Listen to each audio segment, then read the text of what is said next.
It's January 2nd, and we've gotten no trailer. What's going on, Marvel? You gonna make me break in to steal it or something? I'm getting desperate. The show drops in 2 months. What are we doing here? I cannot believe this day has finally come. It seemed like it never would with how long they've made us wait, but the Daredevil Born Again trailer is finally here. This is a real show that is actually happening. It's not just this conceptual idea that we all imagined. There is physical proof that Daredevil Born Again is a show, and I could not be more excited. We finally don't have to live off of like 13 seconds of footage from a sizzle reel and a leaked trailer that I have studied for months on end. With only 48 days to go until the show finally releases, Marvel has blessed us with the first official trailer for Daredevil Born Again. If you can't tell, I could not be happier right now. This is all I've ever wanted and more. It's been over 5 years since Daredevil was canceled on Netflix, my favorite show of all time. And every day since then, I've had to live with the pain knowing that show is gone for good. But here we are, Daredevil is finally saved. I used to pray for times like this. Before I overanalyze everything and sound like a lunatic talking for who knows how long knowing my track record, I just want to say that this trailer looks incredible in every single aspect. It blew me away, and I had really high expectations. From the visuals, to the violence, to the score, they cooked here. And also, if I could just go on a quick tangent talking about this score, they absolutely killed it. We only get a small sample here at the very end of the trailer, but from just that alone, I could already tell that this is going to be peak.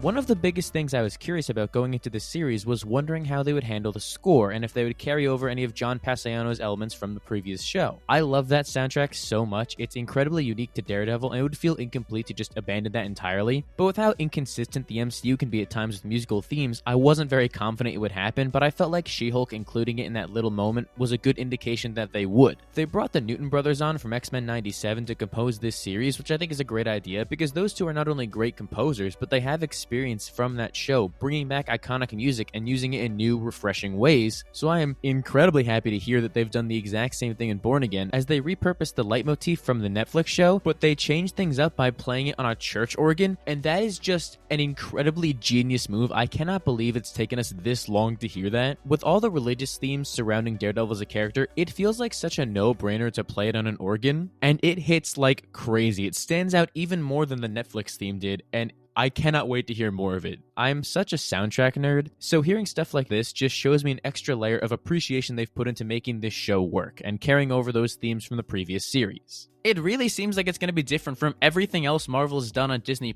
and I mean that in the best possible way. We're entering bold new territories with this tone and seeing levels of violence we could have never dreamed of on Disney of all places. It's just incredibly vindicating and reassuring to see this trailer knowing that Daredevil is in great hands and that his future is secured in the MCU. Honestly, looking back on it, it's crazy to think about how far we've come in these last 5 years, from him being homeless for a few years to making a surprise cameo in No Way Home to getting his own show, then the whole thing being reworked, which is probably the best decision Marvel has made in the last 5 years alone. I cannot fathom the fact that at some point there was going to be a version of this show that didn't have Foggy and Karen in it, or it didn't have Bullseye returning, and it seemed like they were going in this new direction away from what made the Netflix show so special. And I'm always one to appreciate a new take on something, but we wanted to see Daredevil continue, and it's crazy to try and turn this show into something that isn't for seemingly no reason, because, you know, if it ain't broke, don't try and fix it. I'll never be able to understand what they were thinking that first time around, but thankfully that's in the past. We do not have to worry about whatever insane, fever dream, crack-smoking writer's pitch that used to be. Now we have a version of Daredevil that is continuing on right where Season 3 left off,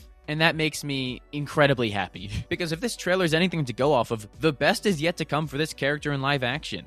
Okay, that's enough of me reminiscing on the past and all that nostalgia. Let's just dive right into this trailer, because I have so much that I need to talk about. I apologize in advance for how annoying I'm going to be about this, but this show is going to become my entire personality. To pull back the curtain a little bit, I'm supposed to be doing my job at work right now, but Daredevil is the priority here, so let's just get right into it. I think that structuring this entire trailer around Matt and Fisk's diner conversation is a genius move. Their dynamic has been a constant through line throughout the entirety of Daredevil on Netflix, so it only makes sense to open with them here, as we kind of catch up with these characters and see where they've been over the last few years. So I like the idea that we're seeing this big, impactful conversation with them, as it gives us the necessary context to understand what's happening in the series up to this point. It's definitely weird to see Matt, and especially Kingpin, smiling at each other. I mean, that just feels so incredibly cursed. I don't think Kingpin should ever be allowed to smile. That's honestly scarier than him chopping a guy's head off with a car door. But the growth we've seen for these two characters is happening in a really natural direction, and is the perfect place to take their dynamic. Season 3 ended with these two characters having this big explosive confrontation that forever changed the way they look at each other. With Fisk knowing Matt's identity, he could expose him at any time, but Matt has the capability to put Vanessa behind bars, so no matter what happens, it would be this mutually assured destruction that would ruin both of their lives forever. So I think that forcing them to team up for the greater good so they don't destroy each other and this city with it is a stroke of brilliance and the best possible thing they could have done with these two characters. From reading between the lines, it's become very clear to me that this show is going to be broken up into a few arcs, and one of those is going to focus on the character of Muse. He's one of my favorite Daredevil villains, and if you haven't already, you should go read the Charles Soule run. He's relatively new, but has such a terrifying presence to him that I cannot wait to see explored in live action. Throughout the Netflix series, we never saw Matt fight someone that was truly sadistic or over the top. It was only ever low-level criminals, or the Kingpin, or a group of ninjas, or the Punisher, or the Kingpin again, or Bullseye, people that were physical matches for him. So introducing Muse as a character who is a mental match for him and someone who is going to bring him to the edge is an incredible idea, especially because of the fact that Muse isn't beefing with Daredevil, he's going to be beefing with Kingpin, as you see by this graffiti he's putting on the wall. And also knowing some comic knowledge that I don't want to spoil for you, he has his problems with Kingpin. So I think that Matt and Kingpin having to come together to figure out how they're going to deal with this Muse issue, forming this unholy alliance as they work together to make sure this horrifying monster isn't on the streets anymore, is peak writing. It makes sense for their character arcs and forces them into this uneasy situation that we know cannot last. I have a feeling that Muse is going to be the absolute standout of this season because just from these few shots alone, he looks perfect. His design is spot on. It's even improved from the comics as they give him these striking eyes you can see through to, almost giving you this gateway into this twisted monster's soul. And the fact that he has dead bodies hanging in his hideout gives me faith that we're going to see violence and dark themes we could have never even dreamed of on Disney Plus just a few years ago. I also do think it's very funny that when we do see Matt confront Muse, he's just beating the absolute shit out of him because he's not a physical match. He's a guy who plays mind games with his opponents, not someone who can go bar for bar with Daredevil of all people. But the action we're seeing from Matt is this increased violence where he's not holding back at all, so it makes me both really excited and really scared to see what Muse has done to him. To get him that angry. This dude is letting out primal screams fighting this guy, something he only did when he was brought to his wit's end by Kingpin in Season 3. Seeing little details like that brought over from the Netflix show is so rewarding and shows me that these new showrunners have done their research and are doing everything they can to make this show feel like a worthy successor to the original series. Sorry, I'm looking back at my notes and I've gone so off track that I haven't even mentioned the fact that it's confirmed that Kingpin is the mayor when this series starts. Obviously, the Echo post-credit scene basically implied he was going to run for mayor, but I like that we're just jumping right into it with Fisk in office. Besides the obvious anti-vigilantism, I genuinely want to know what policies the Kingpin ran on. Like, what are his thoughts on taxation and stuff? I need to know what this guy is like. Is he a fair mayor? I mean, no, the answer is going to be absolutely not. Take a look at this shot here. That's the most evil anyone has ever looked. He just looks like an absolutely nasty politician, and that is spot on. I have a feeling that the way they're going to tie Muse into Kingpin's mayoral arc here is by having Matt work alongside Fisk to stop Muse, but then at the very last second, I think the Kingpin is going to betray Matt, and he's going to frame Muse as this rogue vigilante and use that to motivate this anti-vigilante act that he's going to get passed to stop Matt from being Daredevil. Obviously, that'll spill out into hopefully Spider-Man 4 if Sony can get their shit together, but in the upcoming second season of the show that we know is coming, it's going to put these two against each other again, but it's going to be a lot harder for Matt to use his blackmail against Fisk because Fisk has all the power now. He's the mayor. He can have the police in his pocket and sweep things under the rug. There's so much to explore with that dynamic, and I think that using Muse as the catalyst between them is such a smart and obvious move to make, but is going to go a long way in really building out the foundation of this show and the dynamic between these two characters in ways we never could have even dreamed of. But the most interesting takeaway from this conversation to me is when Kingpin asks Matt why he stopped being a vigilante, and Matt says because a line was crossed. Knowing what the original pitch for the show was, that concerns me a little bit, but I think that I have an idea of what they're doing here. First of all, this shot in the background we says that is the hardest Daredevil shot of all time. That goes ridiculously crazy. The broken horn forming a little D on his head that glimmers in the moonlight as it's thrown up in the air by Matt, presumably during his fight with Bullseye, that is chef's kiss. I give them full credit for that. We could have never seen a shot pulled off like this on Netflix, and I think we're all better off for it because it is gorgeous. But getting to that fight with Bullseye and a certain line being crossed that they're teasing, I'm obviously concerned about what's happening with his law firm. But hey, look here. Nelson, Murdock, and Paige reunited at long last and smiling and happy together? Is that that not just the most satisfying thing you've ever seen? After season 3's ending, it seemed like they were going to get off on the right foot for once and actually work together as a proper law firm, and they've done just that. Let it be known that Daredevil Born Again takes place, I think, 7 years after season 3 ended, so they've been a happy and cohesive law firm for that long. And I'm sure that's not going to change anytime soon, right? Right?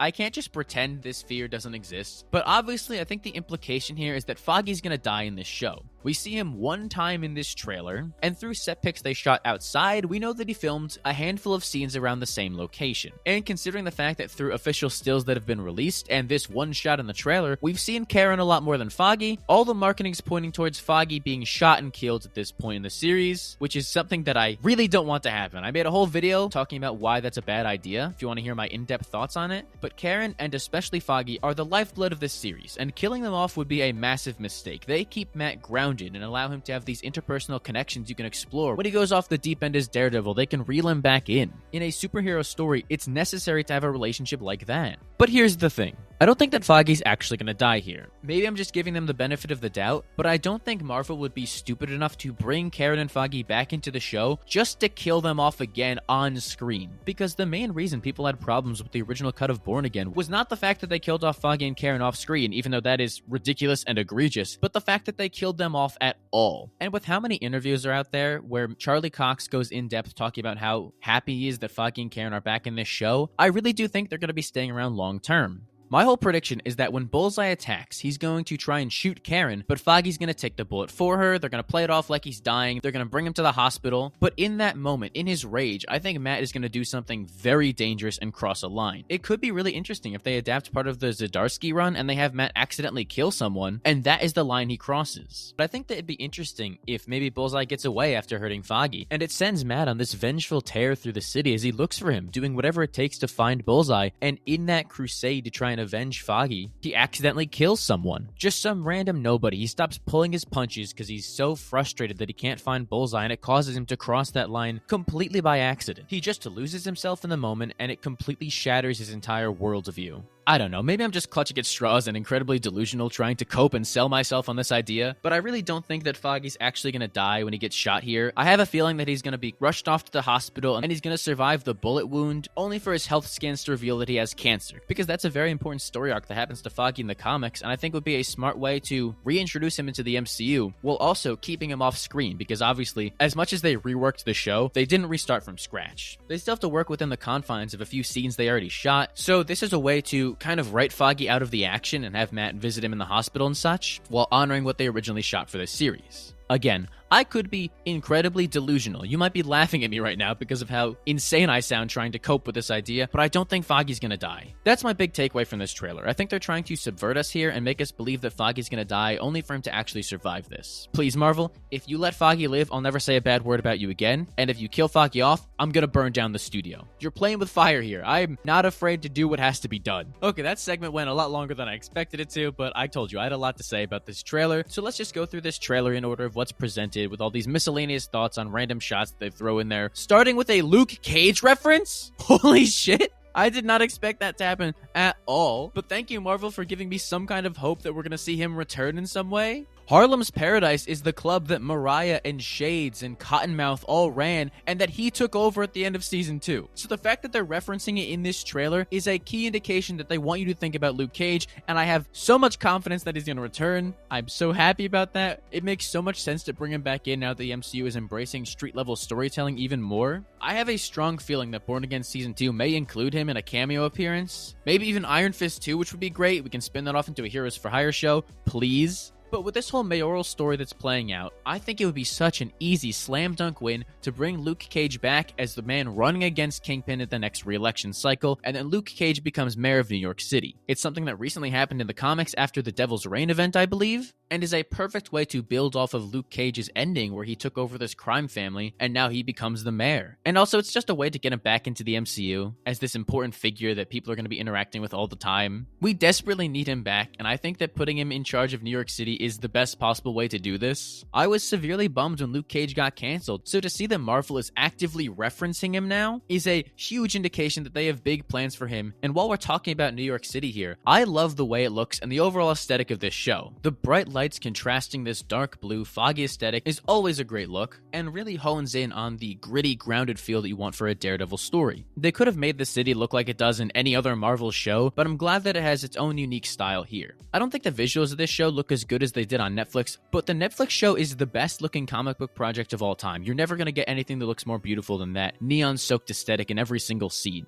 I just appreciate that they're trying to break away from that Disney Plus style we've seen in the past, and it really feels like they're doing a great job of taking inspiration of what came before, all while creating a unique visual style. Now, would I have loved to see them carry over the exact same aesthetic from the Netflix series? Absolutely. Like I said before, that's the best looking superhero project of all time. You cannot get better than that, in my opinion. That being said, just because it's not what I wanted doesn't make it intrinsically bad, especially when the visuals overall are still looking really pretty. It fits the tone and themes they're going for, and I think at the end of the day, that's what matters most. There are a few flat shots thrown in there, but I'm not really too worried about it when the rest of the trailer looks this good. Oh, and also, to just keep jumping around while I'm at it, I love the tagline for this show. "The devil's work is never done" goes ridiculously hard. It's the perfect phrase to take and use for this show because it obviously references the real life events and how Daredevil is back. He's not done, he's still got more work to do, but just the way it incorporates the word devil, it's such a simple thing, but it goes a long way. I'm glad to see taglines making a big comeback this year, with Daredevil Born Again having this great one, Superman's Look Up is so simple and so good, Brave New World's One Symbol Stands for All is a great one. It was a lost art for a while, so I'm glad to see them making a comeback in this way. And speaking of comebacks, look at that segue, I'm unstoppable. Bullseye's here making a very dangerous return, throwing that smoke grenade through the fog. I cannot wait to see this scene play out in his fight with Daredevil. We got a very brief snippet of it in the sizzle reel, and it looks to be incredible. And I know that he's done a lot wrong, and he'll probably do some even worse things here. But like, the aura is crazy, man. I have to support him here. He's so goated for this. After that, we got a shot of Matt Murdock living a healthy life and being happy for once. What?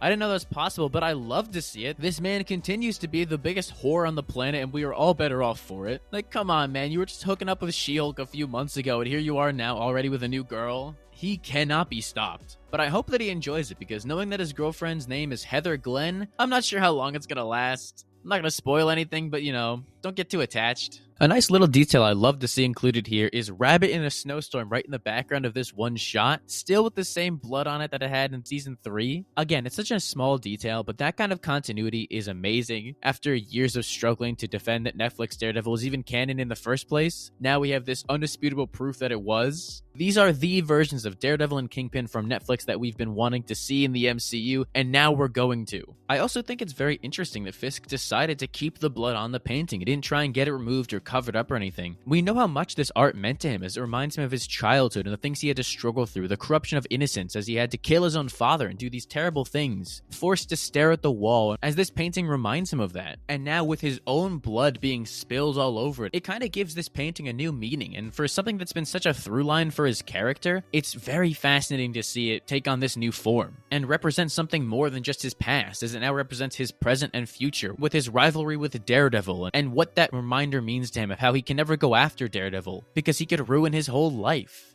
I don't know, maybe I'm reaching here, but you can see how much I've thought about this and how significant the bloodstain is on that painting. This is a guy who has suffered through a lot. But if we want to see someone who's suffered more, welcome back Frank Castle. It's the exact same interaction we saw during that leaked trailer a while back, but we have not seen the Punisher in a very, very long time. So I am really looking forward to seeing him here and how he's going to interact with Daredevil at this point, because they've both been through a lot since their last interaction in season 2. Frank went on this whole journey of self-discovery where he quit being the Punisher like 8 times, and now he's finally the Punisher again. And I think that they're going to do something here where they both survived the blip, and they both handled it in very different ways. We know Matt was still operating as Daredevil thanks to his cameo in Echo, which took place during the blip, so I think that Frank did the same thing, but I think that while Matt used it as an opportunity to help people, I think it just ruined Frank even more. As the city got more and more corrupt, he started going crazier and crazier, trying to stop this corruption from ruining the city even further. Just take one look at this guy's face. This man has been tortured. He's gone through it, fully consumed by vengeance and rage. He can't even trust Daredevil anymore, and they ended on good terms. I really cannot wait to see these two interact again and how they handle their arcs in this show. Based on set photos and the overall idea of where the story is going, I'm pretty sure the Punisher's arc in this season is going to be dealing with another new inclusion in this show, the White Tiger. He's someone we've seen very little of in the marketing besides a few fight scenes here and there and him suiting up. I also really like the homemade suit of White Tiger they're going for with this show. Obviously, I think a lot of people, myself included, are more familiar with the female version of White Tiger, Ava, so this was kind of a shock that they were going this way, but I think they're going to use this as a way to introduce her character and build on that lore in the universe, where they can use him to tell the story about police corruption and use it to set up her character arc, because I'm gonna be honest, I don't think this guy's making it out of the show unharmed. But what I think is going to happen here is he discovers his amulet of power and then wants to use the abilities he gets from it for good, and then makes his homemade suit to try and become that vigilante. But I have a feeling that the White Tiger is going to stop a crime, and then some corrupt cops are going to think that he did the crime and get him arrested, as it's then Matt's job to prove that the White Tiger was not responsible for what happened. They have the opportunity here to do a really powerful story about police brutality and how cops who idolize the Punisher and misuse their power through the lens of a superhero show, and Daredevil trying to save this innocent man from being put behind bars because a few cops are trying to use this corrupt power to really ruin his life. It's an easy way to get the Punisher involved in the narrative and explore some themes that are grounded in reality, all while doing a commentary on why those people are wrong and how the Punisher does not support cops. I cannot drive that point home enough. It bothers me to no end, and I really need this show to talk about it and shut them all up. I think that Matt is going to get all the charges dropped. He's going to let him walk free, and I think one of these Punisher supporting cops is going to kill him. Frustrated thinking this criminal got off, he's going to go out of his way to be inspired by the Punisher and kill him, which brings the Punisher into the story even more. And then because of that, I think that the amulet of power is going to get passed down to his daughter, and that's how we get Ava's White Tiger in the future of the MCU going forward, which honestly, not to toot my own horn, could be a really smart way to introduce her character and naturally build up lore for her introduction into the MCU. And maybe we see that built on in season 2. But overall, I do like the idea of establishing the White Tiger as a figure in the MCU up to this point and using that to play around with these themes and reintroduce the Punisher in a very needed way and tell this story about police corruption. What I know is happening, though, is that Daredevil is getting so many new suits in this show, and we better see all of them. We get a better look at the cowl display, which I absolutely love. It feels like something that would be ripped straight from the comics, as he proudly displays all these suit designs. From left to right, you've got the surprising inclusion of the Zdarsky white suit, which he got when he died and went to hell, which is an insane thing to casually drop on you off the bat. At the end of Chip Zdarsky's incredible Daredevil run, he gets this all-white suit as he goes through hell to retrieve Foggy's soul. It's crazy and it's existential, but it's really good. So I'm shocked to see it here. Obviously, it's going to take on a new meaning because I don't think they're going to have Daredevil die and go to hell. That'd be wild. But then next to that, we have what I think is the new suit because it looks a little streamlined. In the middle, we have the yellow She-Hulk cowl, which is a beautiful design that I hope we get to see more of here. And I'm pretty sure that the cowl on the Netflix suit that we see him wear in Echo is on the far right there. But the second to last one is the most exciting one here for me, that being the Shadowland costume. One of the absolute best Daredevil suits, and one that I'm so happy to see that they're including here. I doubt they're going to do the Shadowland story or infer that it happened during the blip. It would be crazy of them to say that Daredevil took over the hand during the blip and just not show us it. So I think that it will probably be used as a stealth suit in this case, which I am all for. I love that design so much, and I think that this is the perfect time to include it. We know that his new beautiful bright red costume gets damaged at one point, so I think it could be really interesting if they make it so he has to wear this stealth suit all the time, and that becomes his main suit at this point in the series. A really interesting thing about the Shadowland suit, though, is the way the logo kind of has this handwritten look to it, and I think it would be really cool here is that if he's wearing this Shadowland suit and they have Muse paint the Daredevil logo onto his chest with blood, so it stands out as this bright red logo on the black costume, and it gives us the full comic-accurate Daredevil suit we've been wanting to see for so long in a narrative way that actually makes sense, and I think that having Muse paint the logo onto his chest to kind of taunt him would be an incredible decision and force him to wear it. And then we can finally see Daredevil with double D's in live action. Oh, that sounded weird. No, I mean it. Give me Daredevil double D's. All right, please, I'm desperate. I'm no longer asking. I am demanding this. God, man, as someone who religiously watched that leaked trailer, yeah, I'm just going to admit it. They can't do anything to me now that the trailer's finally out. Come and get me, Marvel. But I appreciate that they added in new footage and didn't just re-upload the old one, because I was very concerned for the longest time that when we finally got it, it would just be the same thing in HD. And I already did a video talking about that for like 15 minutes. So if you want to hear my full thoughts on that leaked trailer, you can click right over here. But this one here absolutely delivered in the best possible way. It gave me even more hope for this series and showed me that my faith was not misplaced at all. I have never been more excited for a TV show in my entire life. I have been waiting almost 8 years to see a Daredevil show again. This character and show is someone who means the world to me and someone I've been dying to see get the spotlight, and the 3 cameo appearances we've seen of him thus far in the MCU have been great. We've got to see him interacting with characters and teasing these team-ups that I've wanted to see for my entire life, or showing his fighting style, or this new comedic side of him. But this here is the first test of Marvel Studios to show us what they can do with Daredevil now that they have a budget, and they're not just working off of Netflix's couch money. This is a Daredevil who can finally be acrobatic like he should be. And so while Marvel is able to enhance this character with the benefits of being in a shared universe and having a budget, they also have a very tall task in telling these mature stories and making sure they don't water down Daredevil. And from everything we've seen and heard thus far, I am very confident in saying that they're not going to do that at all. We're seeing levels of violence that far surpass anything the MCU has ever done before. And knowing some of the stories they're adapting here, we're going to get some incredibly dark themes that I never thought I'd see attached with the Disney name. Words cannot describe how excited I am that Daredevil is finally going to be back in his own show after all these years. My expectations are ridiculously high, especially because of all the changes they've made to make this show better. But it seems to me like they're delivering on what they want to do. And now to think that we're less than 2 months away from this show becoming real, and Daredevil returning to television, becoming a staple of the MCU like he should be, it means the world to me, and it has me more excited than ever. March 4th cannot come soon enough. I cannot wait to see what they do with this show, because right now it looks like they're doing it in a damn near perfect way. The only way this could be better is if they include Stiltman. Please! I know I've done this before, but I am begging them to put Stiltman in this show. It is my one need. I am dying to see this goofy stilt guy fight Daredevil. Even if it's like an opening montage, I think it'd be so much fun. Alright, I need to go keep neglecting my work and rewatch this trailer on end until my eyes start bleeding, so I'm gonna go ahead and end things here. Thank you all for watching. Why don't you let me know down below what you thought of the Daredevil Born Again trailer and what you're most looking forward to in this series. I would love to hear what everyone has to say and continue the conversation down below. And while you're at it, you may as well give the video a like and subscribe so you don't miss the next one. If you don't do it, I'm gonna do everything in my power to make sure you go blind and can't watch this show. Do not mess with me here. Say goodbye to your eyesight or subscribe.